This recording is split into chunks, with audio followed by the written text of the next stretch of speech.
मराठा आंदोलक मनोज जरांगे यांच्या आमरण उपोषणाला आजपासून सुरुवात झाली आहे। पोलिसांकडून या उपोषणाला परवानगी नाकारण्यात आली आहे। मात्र तरीही मनोज जरांगे हे उपोषणावर ठाम आहेत।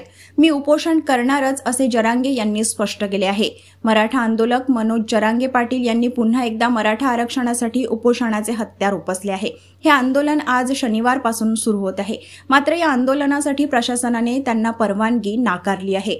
गावात आंदोलनाला परवानगी देऊ नये अशी तक्रार तहसीलदारांकडे गावातल्याच काही लोकांनी आणि जरांगेंच्या जुन्या सहकाऱ्यांनी केली होती। त्यामुळे त्यांना परवानगी नाकारण्यात आली। त्यामुळे जरांगे आता काय करणार असा प्रश्न होता। पण परवानगी नसली तरीही आंदोलन करणारच अशी भूमिका जरांगे यांनी स्पष्ट केली आहे। National handloom consumer expo 24, Banarasi silk sari, Kolkata sari, Jaipuri one piece, khadi cotton shirt, khadi kurti, fancy jewellery, stone jewellery, western top, terracotta pot, bamboo work. प्रदर्शनी दोपहर 3 बजे से रात 10 बजे तक। Durga Devi ground beside Manish Nagar underpass, opposite hotel airport centre point, Ujjwal Nagar, Nagpur.